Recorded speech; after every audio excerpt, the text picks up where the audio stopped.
Good morning, friends. Myself Rudesar from Mechanical Engineering Department. Now, today's lecture has a third year Mechanical Engineering subject named as a Power Engineering and Refrigeration System, in which we are started about the fifth unit. And the topic about the today's lecture, we are discuss about the types of refrigeration.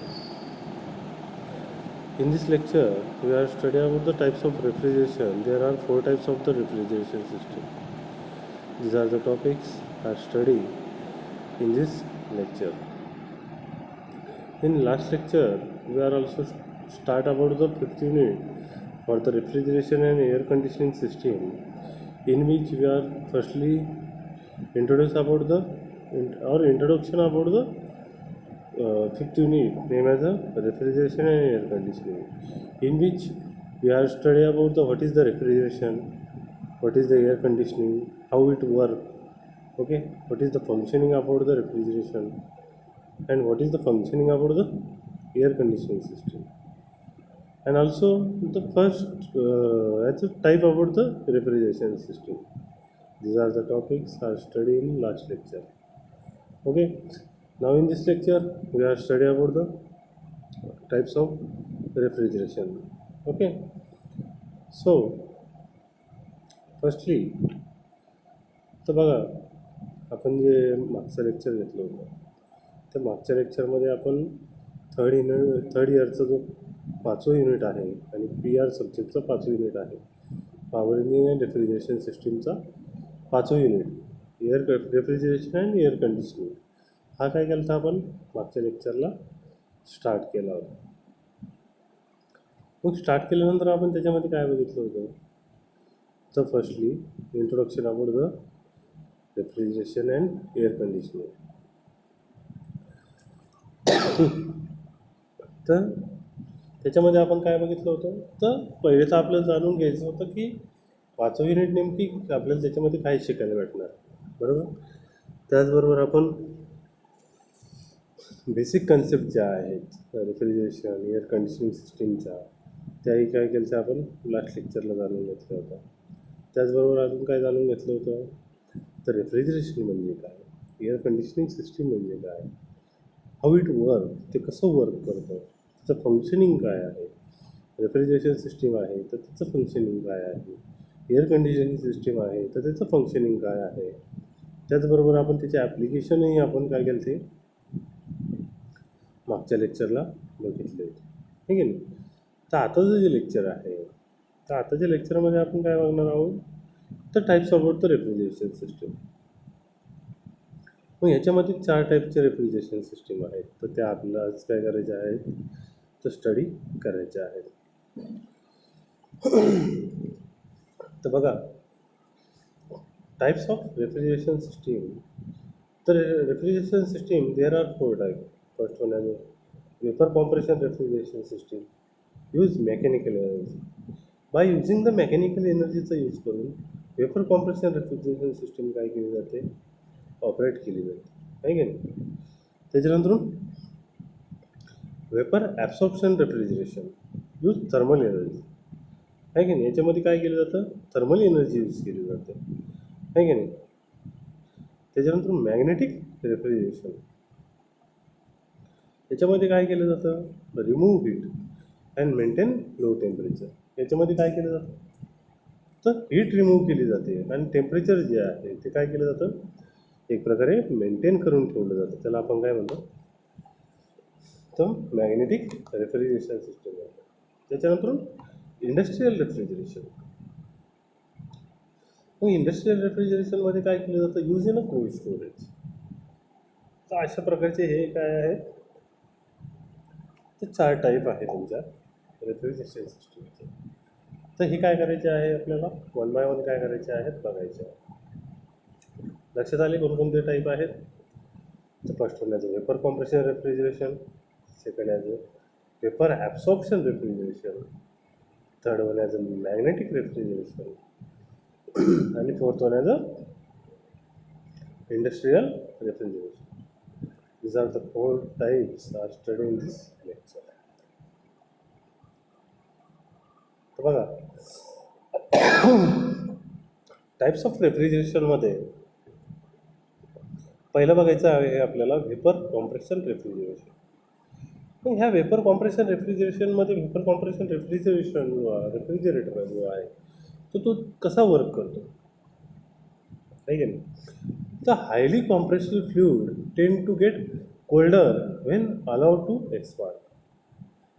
मग याच्यामध्ये काय केलं जातं vapour compression रेफ्रिजरेशनमध्ये, तर highly compressed जे fluid जे आहे ते काय केलं जातं, पहिले तर थंड केलं जातं आणि नंतर ते काय केलं जातं, एक्सपांड केलं जातं आहे की नाही. If pressure through high in low compressed air hotter than source of cooling. मग कॉम्प्रेसरमध्ये काय केली जाते, पहिले तर कॉम्प्रेस एअर काय केली जाते, कॉम्प्रेस केली जाते आणि ती काय केली जाते नंतर कूल करून तिचं काय केलं जातं, एक प्रकारे एक्सपान्शन केलं जातं, एक्सपांड केलं जाते ती आहे की नाही. Expanded gas cooler than desired cold temperature. आणि हे जे एक्सपांडेड गॅस जे आहे तर ते कोल्ड झाल्यानंतर ते काय करायचं काम करते, ते एक प्रकारचं कोल्ड टेम्परेचर जे आहे ते सराउंडिंगला द्यायचं काम करत असतं. तर अशा प्रकारे ही जी वेपर कॉम्प्रेशन रेफ्रिजरेशन सायकल जी आहे, रेफ्रिजरेशन सिस्टीम जी आहे तर ती काय करत असते, वर्क करत असते. आता ती डिटेलमध्ये तुम्हाला कधी कळेल तर तिची डायग्राम तुम्ही बघता तर त्यावेळेस हे बघा, याच्यामध्ये तुम्हाला दिसतंय आहे बघा, टाईप्स ऑफ रेफ्रिजरेशनमध्ये वेपर कॉम्प्रेशन रेफ्रिजरेशन सायकल जी आहे तर ती कशी वर्क करते. High temperature to low temperature आहे की नाही, high pressure side to low pressure side आहे की नाही. तर अशा प्रकारे काय करायचं काम करते, ती वर्किंग करायचं काम करत असते आहे की नाही. याच्यामध्ये काय केलं जातं, जो कॉम्प्रेसर तुम्हाला दिसतो आहे तर त्या कॉम्प्रेसरमध्ये काय केलं जातं, पहिले तर एअर जी आहे, जो फ्लुइड जे आहे तर ते काय केलं जातं, कॉम्प्रेस केलं जातं आणि कॉम्प्रेस करून नंतर ते काय केलं जातं, एक्सपांड केलं जातं. कुठं, तुमच्या कंडेन्सरमध्ये ते पाठवलं जातं. कंडेन्सर थ्रू, कंडेन्सर म्हणजे जे फ्लुइड जे आहे किंवा कॉम्प्रेस एअर जी आहे तर ती ज्यावेळेस तुम्ही कॉम्प्रेसरमध्ये काय करताय, कॉम्प्रेस करताय त्यावेळेस ती काय होते, हॉट होते आहे की नाही. ज्यावेळेस ती कंडेन्सरमध्ये जाते तर त्यावेळेस ती काय केली जाते, एक्सपांड होऊन काय होते, कूल केली जाते आहे की नाही. कूल केल्यानंतर ती एक्सपान्शन डिव्हाइस थ्रू काय केली जाते, इव्हॉपरेटरमध्ये सोडली जाते आणि इव्हॉपरेटर थ्रू परत ती काय केली जाते, कॉम्प्रेसरमध्ये परत काय केली जाते, पाठवली जाते. मग इव्हॉपरेशन साईड जी आहे, इव्हॉपरेशन आणि कॉम्प्रेसर साईड तर ती कशी आहे, तर लो प्रेशर साईड आहे आणि कंडेन्सर्स आणि एक्सपान्शन डिव्हाइसेस साईड जी आहे ती हाय प्रेशर साईड आहे. ही काय आहे, तर एक प्रकारची वेपर कॉम्प्रेशन रेफ्रिजरेशनची काय आहे, तर एक प्रकारे सायकल आहे का नाही. रेफ्रिजरेशन सायकल आहे, ही काय आहे, कंटिन्युअसली अशा प्रकारे काय करत असते, वर्क करत असते हे की नाही. जे कॉम्प्रेसर जे आहे तर तिचं काय केलं जातं, कॉम्प्रेस करून ती कंडेन्सरमध्ये एक्सपांड करून ती कूल केली जाते. कूल केल्यानंतर ती एक्सपान्शन डिव्हाइस थ्रू इव्हॉपरेटरमध्ये पाठवून ती परत कॉम्प्रेसरमध्ये काय केली जाते, पाठवली जाते. तर अशा प्रकारे काय केलं जातं, एक प्रकारची रेफ्रिजरेशन सायकल जी आहे ती वर्क करत असते आहे की नाही तुमच्या रेफ्रिजरेशन सिस्टीममध्ये.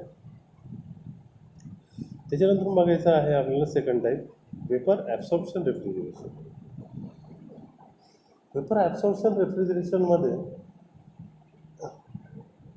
एक मिनिट हा.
तर बघा, टाईप्स ऑफ रेफ्रिजरेशनमध्ये सेकंड टाईप जो आहे तर तो कोणता आहे, वेपर ॲब्सॉर्प्शन रेफ्रिजरेशन.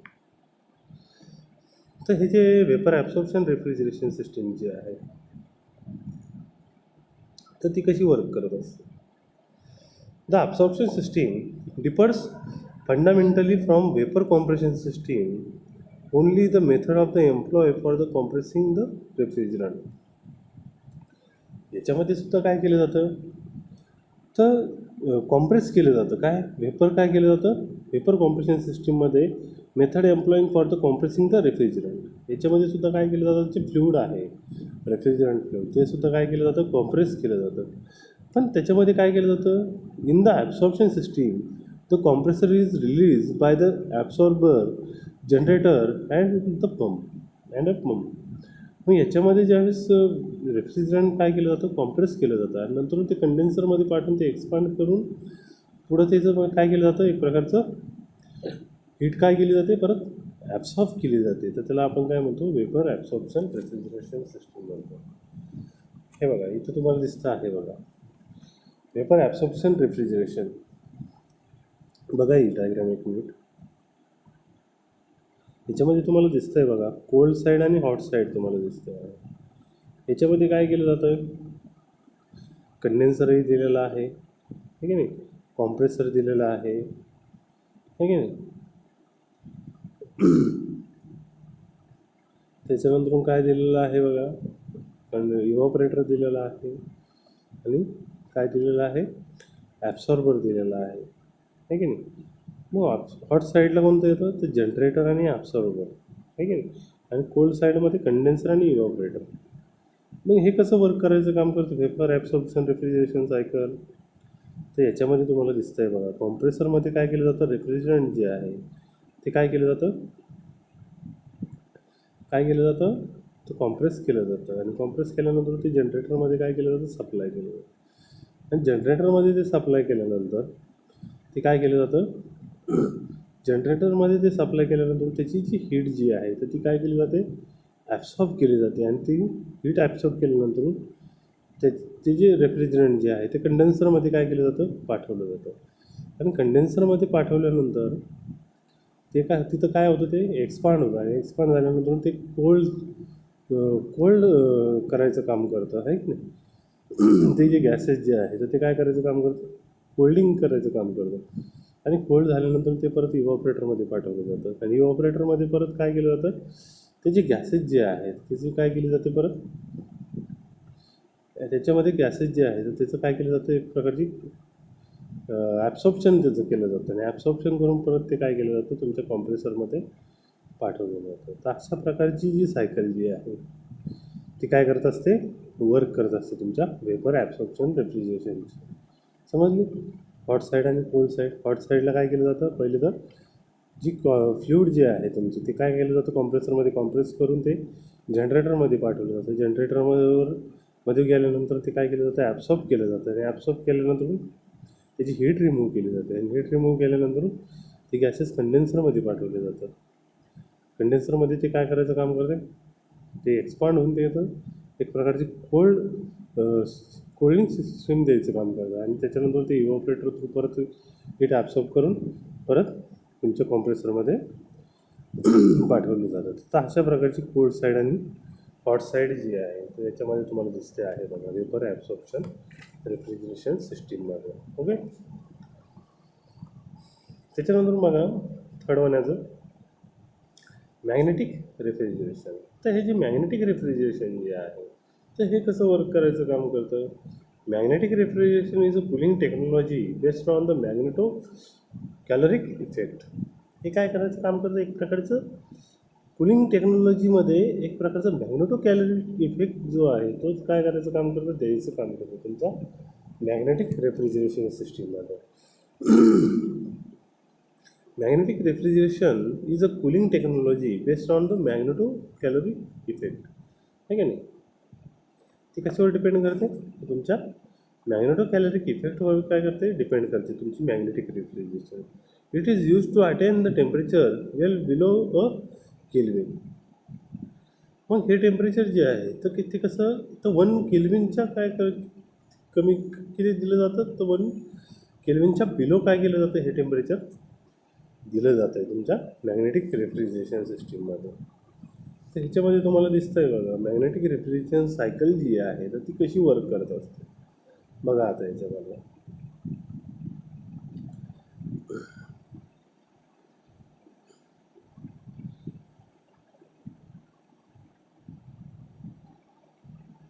याच्यामध्ये काय केलं जातं आहे बघा, तर त्याच्यामध्ये firstly the apply field adiabatic magnetisation. त्याच्यामध्ये काय केलं जातं आहे, तर ॲप्लाय फील्ड ॲडियाबॅटिक मॅग्नेटायझेशन त्याच्यामध्ये केलं जातं आहे. त्याच्यानंतर हीट काय केली जाते, रिमूव्ह केली जाते. इसेंट्रॉपिक आयसोमॅग्नेटिक इथॅल्पिक ट्रान्सफर थ्रू काय केली जाते, हीट रिमूव्ह केली जाते. आणि हीट रिमूव्ह केल्यानंतर रिमूव्ह फील्ड ॲडियाबॅटिक डिमॅग्नेटायझेशन. त्याच्यामध्ये काय केलं जातं आहे, परत ॲडियाबॅटिक डिमॅग्नेटायझेशन केलं जातं. त्याच्यामुळे काय होतं आहे, रिमूव्ह फील्ड काय होते, रिमूव्ह होते. आणि त्याच्यानंतर एक्सचेंज हीट आहे की नाही, आयसोमॅग्नेटिक एंट्रॉपिक ट्रान्सफर आहे की नाही. तर अशा प्रकारचे 4 प्रोसेस ज्या आहेत त्या काय केल्या जातात, मॅग्नेटिक रेफ्रिजरेशन सायकलमध्ये घडून आणल्या जातात आहे की नाही. Adiabatic magnetization, isomagnetic enthalpic transfer, adiabatic demagnetization, isomagnetic entropic transfer. तर अशा प्रकारच्या काय केल्या जातात, ह्या ज्या प्रोसेस ज्या आहेत तर त्याच्यामध्ये काय केलं जातं, घडून आणल्या जातात.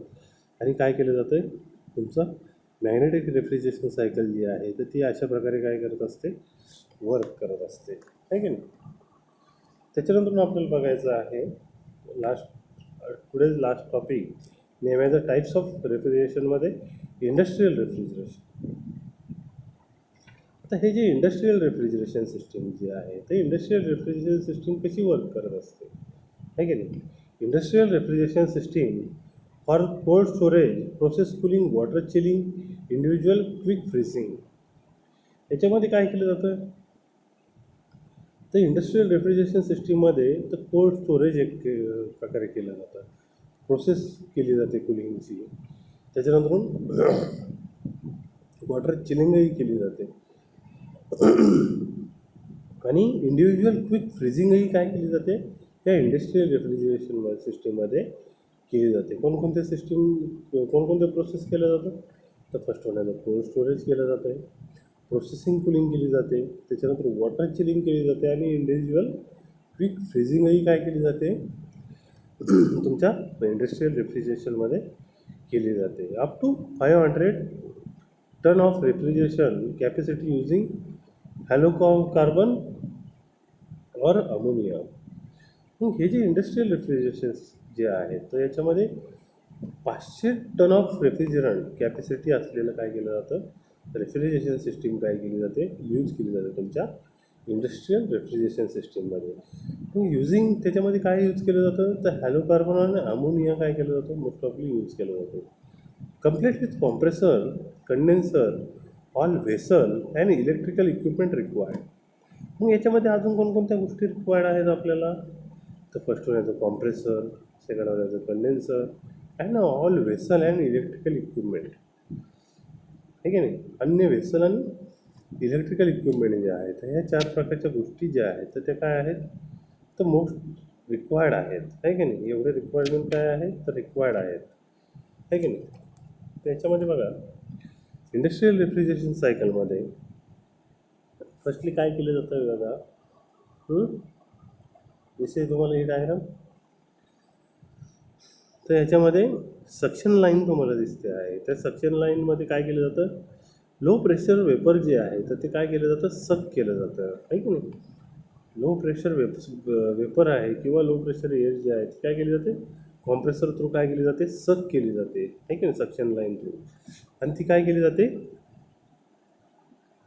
तर हाय प्रेशर वेपरमध्ये काय केली जाते, पाठवली जाते, म्हणजे कंडेन्सरमध्ये आहे की नाही. डिस्चार्ज लाईन आपण त्याला म्हणतो आहे की नाही. डिस्चार्ज लाईन थ्रू कॉम्प्रेसरची जी सक्शन लाईन जी आहे तर सक्शन लाईनमधून काय केलं जातं आहे, तर लो प्रेशर वेपर जे आहे तर ते काय केलं जातं, सक केलं जातं आहे.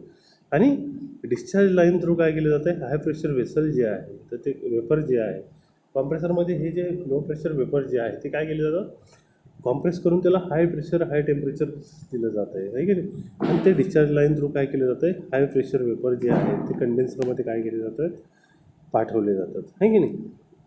कंडेन्सरमध्ये ते काय केले जातात, ते काय होतात, एक्सपांड होतात आणि एक्सपांड झाल्यानंतर ते कुलिंग पर्पज द्यायचं काम करतात आहे की नाही. त्याच्यानंतर ते रिसिव्हरमध्ये पाठवले जातात. रिसिव्हरमध्ये लिक्विड लाईन आणि हाय प्रेशर लिक्विड लाईन आहे की नाही.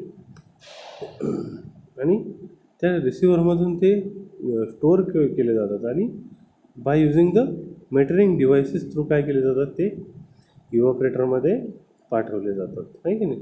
तर अशा प्रकारे ही जी तुमची इंडस्ट्रियल रेफ्रिजरेशन सायकल जी आहे ती काय करत असते, वर्क करत असते. आय होप सो की तुम्हाला याचं लेक्चर जे आहे ते समजलं असेल. ओके, ठीक आहे, आपण थांबू इथे.